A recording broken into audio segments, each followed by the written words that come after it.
छत्तीसगढ़ में कांग्रेस के दो विधायक रायपुर सेंट्रल जेल में बंद हैं। इनमें से एक देवेंद्र यादव पिछले 17 अगस्त 2024 से, दूसरे विधायक कवासी लखमा इसी महीने कुछ दिनों पहले जेल में भेज दिए गए हैं और इन्हीं से मिलने के लिए कांग्रेस के पूर्व मुख्यमंत्री भूपेश बघेल रायपुर सेंट्रल जेल पहुंचे थे, जहां उन्होंने दोनों नेताओं से मुलाकात की। आपको बता दें कि बलौदाबाजार हिंसा मामले में भिलाई नगर के विधायक देवेंद्र यादव 17 अगस्त 2024 से जेल में हैं। आपको याद होगा कि गिरौदपुरी में वहां पर जैतखम के साथ जो सतनामी समाज का जो पूजा स्थल है वहां कुछ तोड़फोड़ हुई थी और जिसकी वजह से सतनामी समाज पूरी तरह आक्रोशित था। सतनामी समाज ने बलौदाबाजार के जिला कार्यालय में, जहां पर कलेक्टर और एसपी बैठते हैं, वहां पर जबरदस्त प्रदर्शन किया था हजारों की संख्या में और उस समय एसपी कार्यालय और कलेक्टर कार्यालय में भी तोड़फोड़ कर दी थी समाज के लोगों ने। मामला बना था और लगभग 180 लोगों से ज्यादा लोगों की गिरफ्तारी हो चुकी है। उसी मामले में देवेंद्र यादव को भी आरोपी बनाया गया है। ये वो मामला था जो हिंदुस्तान में इसके पहले कभी ऐसा नहीं हुआ। कलेक्टर और एसपी को भी अपनी जान बचाने के लिए दाएं बाएं वहां से भागना पड़ा था, हटना पड़ा था। उसी मामले में गिरफ्तार करके देवेंद्र यादव को जेल भेजा गया। इसके पहले पुलिस ने उनको 3 से 4 बार तलब किया था गवाही के लिए, लेकिन देवेंद्र यादव नहीं पहुंचे थे और उसके बाद अचानक पुलिस वहां पहुंचती है और भिलाई से देवेंद्र यादव को अरेस्ट करके कोर्ट में दाखिल करती है, जहां से उनको जेल भेज दिया था। आज लगभग 7 महीने हो चुके हैं, वो लगातार जेल में है। इस बीच उनकी तबीयत भी खराब हो गई थी। तबीयत खराब होने के बाद जनवरी के पहले हफ्ते में रायपुर के एक अस्पताल में भर्ती कराया गया था, जहां उनका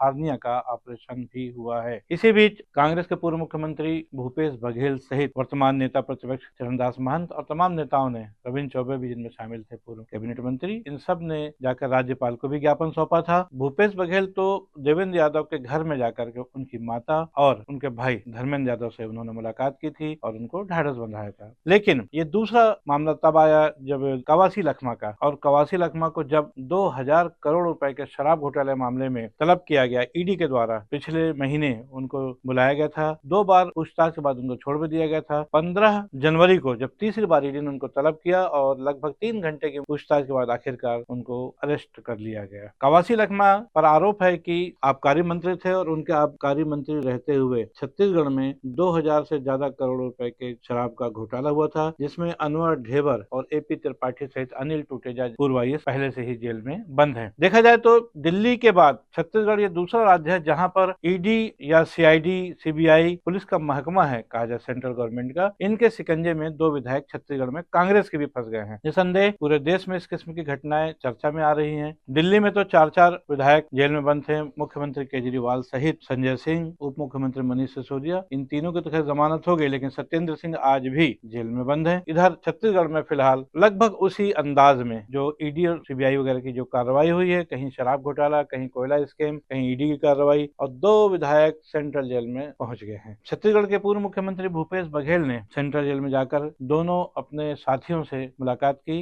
विधायक हैं वर्तमान में। आपको बता दें कि जब 5 साल तक छत्तीसगढ़ में कांग्रेस की सरकार थी तो भूपेश बघेल के जो बहुत ही करीबी विधायक थे, विधायक भी थे, मंत्री भी थे, कवासी लखमा तो बेहद करीबी लोगों में इनका शुमार होता था। शायद इसीलिए आज जबकि वो जेल में है तो उनसे मिलने के लिए खुद भूपेश बघेल वहां पहुंचे। जेल से निकलने के बाद भूपेश बघेल ने पत्रकारों से चर्चा भी की और उन्होंने कहा कि छत्तीसगढ़ में भारतीय जनता पार्टी की सरकार ने जबरदस्ती ये मामले बनाए हैं, इन विधायकों का कहीं कोई दोष नहीं है, सरकार द्वेषपूर्ण तरीके से काम कर रही है। भारतीय जनता पार्टी विपक्ष की आवाज को बंद करना चाहती है। कवासी लखमा बहुत वरिष्ठ नेता हैं, 6 बार के एमएलए हैं, मंत्री भी रहे हैं और बस्तर की मुखर आवाज। लगातार वो भ्रष्टाचार के खिलाफ बोलते रहे। विधानसभा में भी उन्होंने उठाया था कि पुलिया बना नहीं, स्वीकृति हुई नहीं है, बजट में है ही नहीं, टेंडर हुआ नहीं, पुलिया बनना कैसे शुरू हो गया। ये मामला उठाया और 8 दिन में ईडी से झड़पा दिया। और दूसरा अभी नगरीय निकाय चुनाव, पंचायती राज चुनाव, उसके दाल तो कभी गलता नहीं सीखना, इसलिए उसको बंद कर दिया गया। उसके घर में कुछ मिला नहीं।